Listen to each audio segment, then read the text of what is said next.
Guyyaa kaleessaa filannoo pirezidaantummaa geggeessaa kan oolte Somaaliyaalaandiin har'a gara hojii sochii idileetti deebi'uun isaa gabaafamaa jira. Ashama harka fuunee kabajamtootaaf jaalatamtoota hordoftoota madda olaa'uu miidiyaan gaafa hordoftuun oduu nageessifna oduu wajjin anfalmataa roroti. Pirezidaant Taayyee Asqasillaaseen pirezidaantii Azerbaajaan waliin mari'atanii jiru. Wixineen qajeelfama bittaa fi bulchiinsa qabeenyaa dandeettii murteessummaa fi itti gaafatamummaa mirkaneessuu qophaa'ee jira. Godinaalee Jimmaa aanaalee adda addaa keessatti facaasa qamadii jallisi bonee itti fufuu isaa gabaasa qonna Oromiyaarraa arganne keessaa isa tokkodha.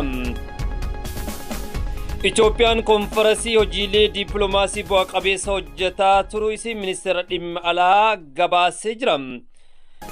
Itoo Telekom sirna paarkingii dijitaalaa ifoomsee jira. Kanneen keessaa haala oduu keenyaadhaa keessaa isa bu'uuraati. Godinaalee Oromiyaa garagaraa keessatti hiriirri waamicha araaraa geggeeffamaa ture jira. Haaluma wal fakkaatuun godina Wallaggaa, Arsii fi Gujii keessatti hiriirri waamichaa godhamaa jira. Tigraayitti oomishni qonnaa parsantii 50 walitti qabamuu isaa ragaan naannicharraa argannes ni ifoomsa. Hammachuu rakkoo nageenyaa Somaaliyaa keessattiin magaalaa guddoo Somaaliyaa Moqaadishootti haleellaa boombiin raawwatameen lubbuun namoota 3 darbuun ibsamee jira. Kunniin hangafoota oduutii gara oduu babal'inaattiin isin deebisa. Oduu wajjin anfalmataa roroti gara madda olaa'uu miidiyaatiin.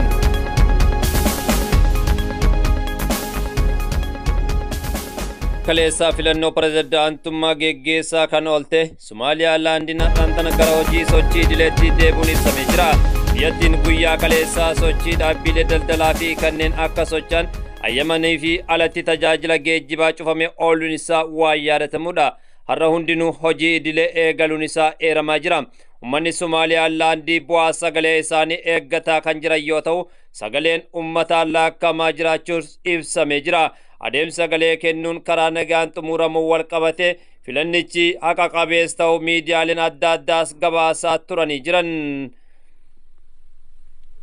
Pirezidaant Taayyeen pirezidaantii Azerbaajaan wajjin mari'atanii jiran. Pirezidaantiin Efeedirii Taayyeen pirezidaantii Azerbaajaan Ilmaan Aliiviinii waliinis mari'atanii jiran. Pirezidaant Taayyeen Asqasillaaseen yaa'ii jijjiirama qabeenya qilleensa dhaabbata mootummoota gamtoomanii irratti hirmaachuuf Azerbaajaan bakkutti argamu.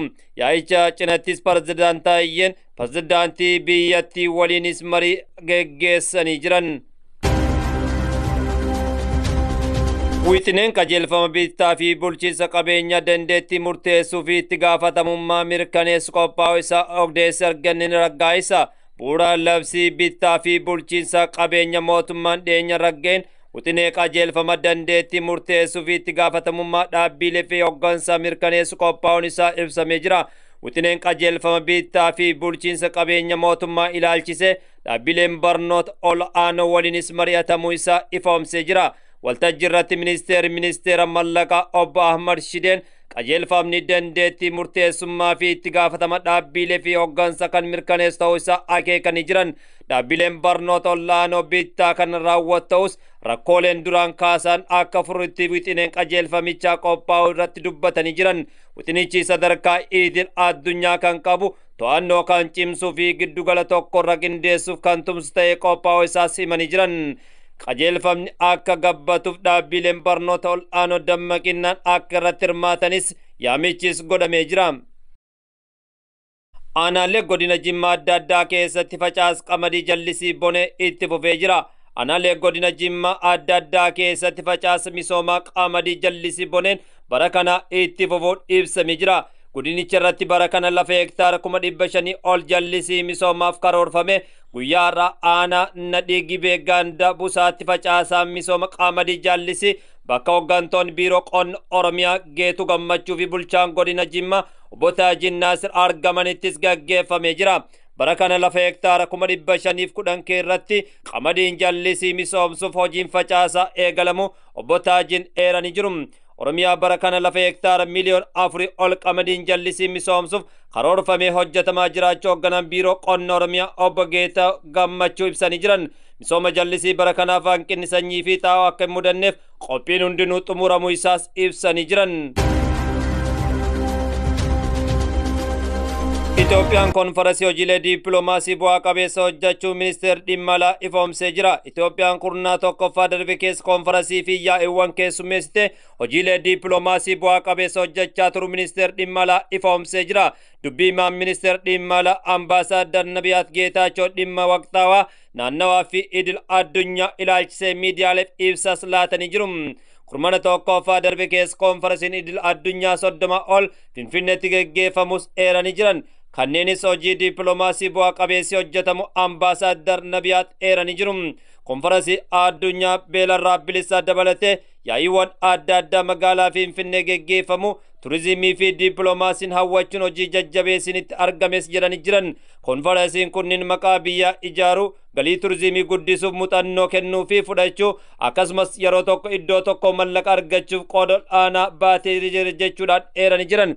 Ministeerri dhimma alaa Dr. Geediyoon Foorumii tumsa Raashiyaa Afrikaa magaalaa Sochiitti geggeeffamu cinatti marii waloo geggeessanii bu'aa faayidaa Itoophiyaa kabachiisuu hedduu argamanii jiru jedhu. Gareen shororkeessummaa Al-Shabaab iddoo kamiifuu yeroo kamittuu sodaan nageenyaa akka hin taane taasisuu irratti Itoophiyaan qooda olaanaa baachuun hawaasni idil addunyaa kan ragaa ba'u ta'uu himanii jiru. Richi caalmatti dadhabsiisuuf tarkaanfii fudhachuun itti fufa jedhee jira. Itoo Telekoom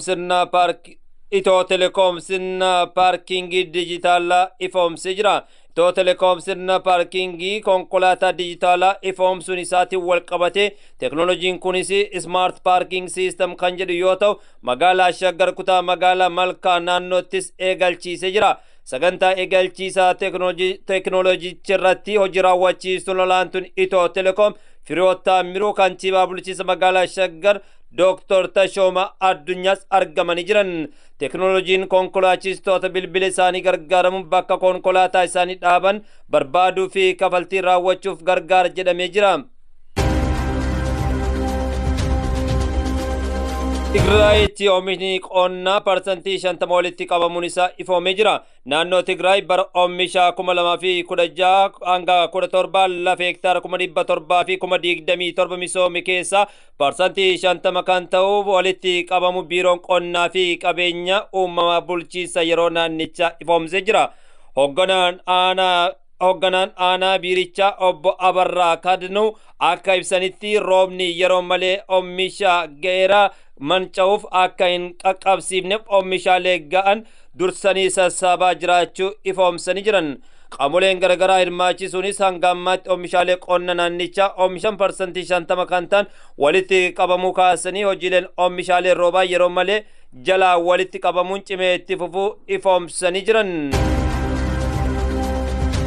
Rakkoo nageenyaa wal qabatee magaalaa guddoo Somaaliyaa Moqaadishoo haleellaa boombii raawwatameen lubbuun namoota 3 darbuun ifoomee jira. Haleellaan kun miseensota qaamolee nageenyaa irratti kan xiyyeeffate yoo ta'u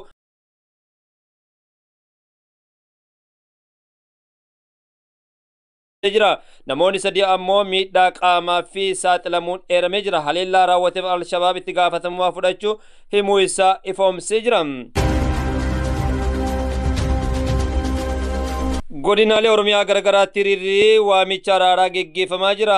Aanaalee fi magaalota godina Horroo Guduruu Wallaggaa, Qeellam Wallaggaa fi Baaleetti uummanni hiriira ba'uun waamicha nagaa taasisee jira. Abbootiin gadaa, abbootiin amantaa, haadholiin siinqee akkasumas kutaaleen hawaasa adda addaa hiriira waamicha nageenyaa kanarratti argamuun ragaa koominikeeshinii godinarraa arganne ni mul'isa. Haaluma wal fakkaatuun waliif awwaannee imimmaan harmee haa qoorsinuu sagantaa jedhuun godina Gujii Lixaa keessatti hiriirri waamichaa godhamee jira. Godina Gujii Lixaa fi magaalaa Bulee Horaatti hiriirri waamicha nageenyaa fi araaraa geggeeffamaa oolee jira. Hiriirichi abbootii gadaa, haadholii siinqee fi kutaalee hawaasa gargaraatiinis hirmaatanii jiran. Hiriirichi irratti gadaan si waamaa, awwaadduu, qaalluun si waamaa gali waliif awwaannee imimmaan harmee haa qoorsinuu waamicha ulfinnaa hafuun salphina dawoodha jechuudhaanis dubbatanii jiran. Dhalataan qe'ee Oromoo nagaa dhabee marii fi marabbaan nagaa isaatti akka deebi'u humni kallattii hundaan jiru tokkummaa isaa jabeeffatee tasgabbii danqaa jiru misoomni si'oomee akka hin deemamne gochamaa jiru Oromiyaa keessatti bakkoota adda addaatti heddummachaa jira.